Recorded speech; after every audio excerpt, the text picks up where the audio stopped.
বরাবরই আলোচনায় থাকেন পরীমণি। ঢালিউডের এই তারকার পেশাগত জীবন ছাপিয়ে বরাবরই ব্যক্তিগত জীবন সামনে চলে আসে।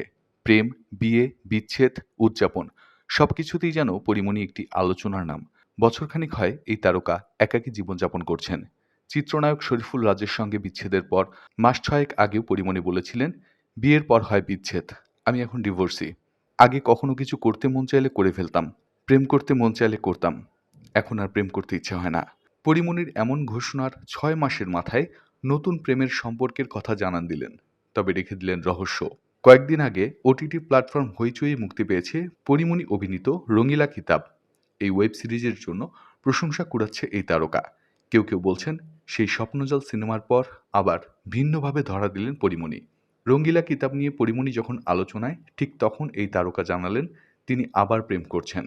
নিজের ফেসবুকে ৬ সেকেন্ডের একটি ভিডিও ক্লিপ প্রকাশ করেছেন, যেখানে দেখা গেছে গাড়ি চলছে আর জানালায় দুটি হাত রাখা। ক্যাপশনে পরীমণি লিখেছেন, হ্যাঁ, আমি আবার প্রেমে পড়েছি। পরীমণির এমন পোস্ট দেখে মন্তব্য করছেন ভক্ত, শুভাকাঙ্ক্ষী ও প্রিয়জনেরা। বেশিরভাগ অভিনন্দন জানিয়ে লিখেছেন, ভালোবাসা সুন্দর। কেউ বলছেন, ভালোবাসা ছাড়া বাঁচা মুশকিল, ভালোবাসা তোমার জন্য। কেউ বলছেন, পরীরা বারবার প্রেমে পড়ে। পরীমণির নতুন প্রেমিক নিয়ে এখনও ধোঁয়াশা। কাছের মানুষেরাই এক একজন এক এক তথ্য দিচ্ছেন। কেউ বলছেন বিনোদন জগতের, কেউ বলছেন ব্যবসায়ী। কারো তথ্যে পরীমণির নতুন প্রেমিক লেখালেখির সঙ্গে জড়িত, আবার কারো মতে পরীমণি নিজে এ বিষয়ে কিছু না বলা পর্যন্ত সত্যতা পাওয়া মুশকিল। মজার ছলে কোনো ঘটনাও হতে পারে, যেমনটা মাঝে মধ্যেই পরীমণি করে থাকেন। ৮ই নভেম্বর মুক্তি পেয়েছে পরীমণির অভিনীত ওয়েব সিরিজ রঙিলা কিতাব। এতে তার বিপরীতে অভিনয় করেছেন মোস্তাফিজ ইমরান নূর। থ্রিলার ঘরানার গল্পে নির্মিত এই সিরিজে একজন অন্তঃসত্ত্বা নারীর ভূমিকায় দেখা গেছে পরীমণিকে।